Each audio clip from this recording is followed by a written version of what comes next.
I sense a disturbance in the Force.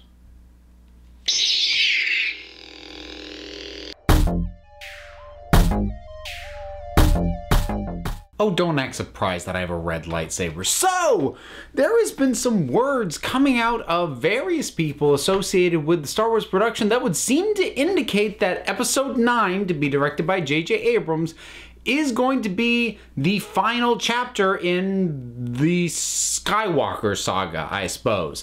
Not the final chapter in Star Wars, trust me, they're going to still make other Star Wars movies, but that this would be the conclusion for the numbered saga, effectively. There are a few things a few people have said that seem to indicate that. Kathleen Kennedy has said some things. Daisy Ridley has indicated that she does not intend to play Rey past Episode 9. And we can debate whether or not this is going to actually be the case. I want to right now assume that it is because I think it's an incredibly good idea. Here's why. Well, I'm just going to ramble on about why. I say here's why as if I have a single point that I'm getting to. But one of the major hangups or concerns that I had going into The Force Awakens, which, judging by my comment section, I liked a heck of a lot more than you guys did. But in any case, one of the major concerns I had going in is I really did worry that coming into a story set after the end of Return of the Jedi, where the conflict seemed to still be going on, inherently undermined the victory at the end of Return of the Jedi. It's like, I thought we won, why is this still going on? Now, I actually think that The Force Awakens managed to sidestep my concerns on that with one major thing, which is there is a big gap of time. There are years, decades that happen between the end of Return of the Jedi and the start of The Force Awakens, and more to the point, it's not literally the Empire. Now, the New Order very obviously has the trappings of the Empire, probably co-opted some of the resources of the Empire, fine, but it's not literally the same thing. Aha, you didn't really win. And I'm more okay with that. And it's also part of the reason that I, didn't really get into a lot of the between movie stuff. There was the comic book series. There was a 4-issue mini that I read. It was okay, but all the stuff that's set in between, I don't want those answers. I don't want to hear about how, the Battle of Endor didn't really win, and then all this stuff. I want that to have been a victory, and I don't want that diminished. And again, I think as far as restricting it to the movies and not any of the other material, I do think that The Force Awakens managed to dodge that bullet fairly decently.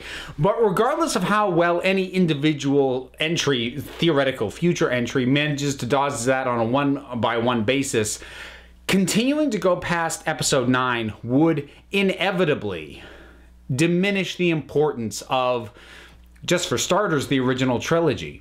Because the further you keep going, and the further, especially if you keep raising the stakes and, now here's this thing that's threatening the galaxy, and this thing, it inevitably makes what Luke, Han, Leia did feel like it didn't matter. Like, what did it accomplish? The fighting didn't stop. The fighting never stops. There's always a new huge threat.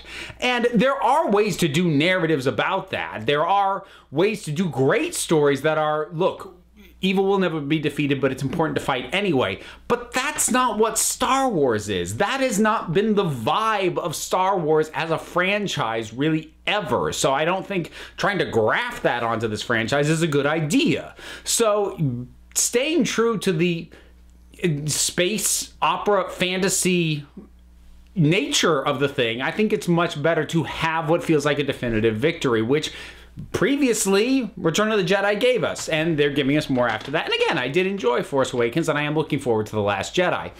But I think closing out the Skywalker Saga specifically is a good idea, because, beyond what I've just said, it's going to just diminish not only the actions of those characters from the original trilogy, but it's going to diminish the characters themselves, because at this point, Han Solo has been killed off in the series. We lost Carrie Fisher, so that's going to be an exit for Princess Leia. Mark Hamill, I love him, and I hope he keeps on chugging for a while, but he can't keep doing this forever.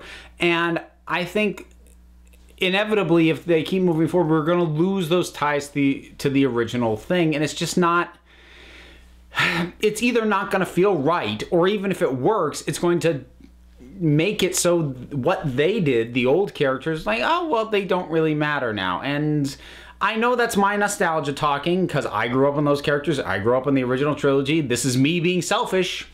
I can admit that. But the thing is, I don't think it's overly selfish, because they're already showing they're more than willing to give us more Star Wars movies that are not the main saga. Now, those have had rocky productions up to this point. I enjoyed Rogue One quite a bit, but you can see where it's pretty disjointed up until the third act, where it's amazing. Han Solo, that boy, the way that the making of that has gone, I will be real curious to see that, but more in a, is this even going to be coherent way than assuming it's going to be any good. It was an idea that I was iffy about in the first place. Josh Trank was supposed to do a Boba Fett movie. That definitely didn't happen. But I think this is why, because there was news a couple of weeks ago about Rian Johnson, the writer and director for Episode 8, being put on a separate film trilogy of Star Wars that is not going to be the main saga, the numbered saga. And at the time that was first announced, I'm like, that seems odd. Now it makes a heck of a lot more sense, because they're implying that the numbered saga, effectively the Skywalker Saga, is going to be brought to a conclusion, but there is still, and I believe this to be true, still by far more than enough stories to be told in this universe to not only give us new individual standalone movies like Rogue One was, that sort of fits into what we already know, but to tell whole new little epics in their own right that just aren't it's somehow tied into what happened before, but are still set in that universe and still identifiable as Star Wars. And it's very obvious that Rian Johnson has had a terrific working relationship with Lucasfilm, with Kathleen Kennedy. They just, both sides, he says how great it was to work with them, how they never got in his way, and they have gone on and on about how happy they were with everything he put out. So this makes a lot of sense to basically hand over to him what the future of whatever Star Wars will be once Episode 9 hits, and that wraps up the Skywalkers. I think that is a really good way to keep the brand going without diminishing what we've already been given.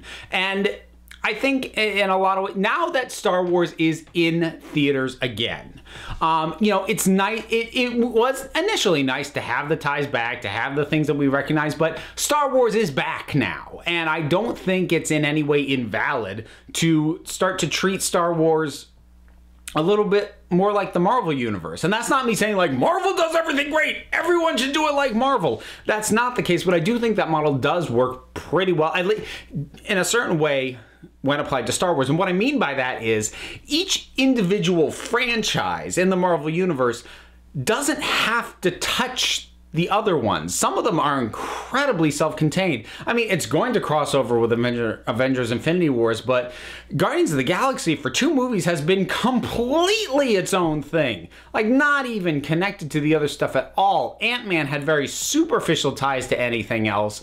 And, you know, that sort of stuff is all over the place. And I think Star Wars can start to adopt that same approach where, okay, we originally it grew out of this, but now we can have this story, and this will be 3 movies, and have this story, and this will just be 1 movie, but then that can be this and this. And I think that is the good way to move forward without losing or diminishing or devaluing the core of what the franchise has been up to this point. Because I think if you try and stretch that main story any further than 9 episodes, and we'll even see if it works for the 9, but I really think regardless, stretching it beyond that is just gonna be, it's gonna be diminishing returns, not just at the box office, but for fans and for the value of Star Wars as a property, as a universe. So I think this is a really good idea.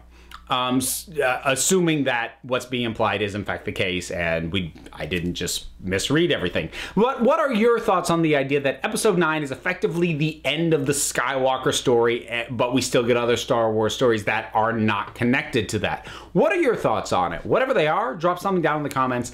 Let's talk about it. Don't forget to like, subscribe, check me out on Twitter at Council of Geeks. Listen to the Council of Geeks podcast that is available on Apple Podcasts as well as Stitcher Radio. I'm also one half of the Punch Like a Girl podcast. That's a presentation of the Fire and Water Podcast Network, fireandwaterpodcast.com. And until next time, this council is adjourned.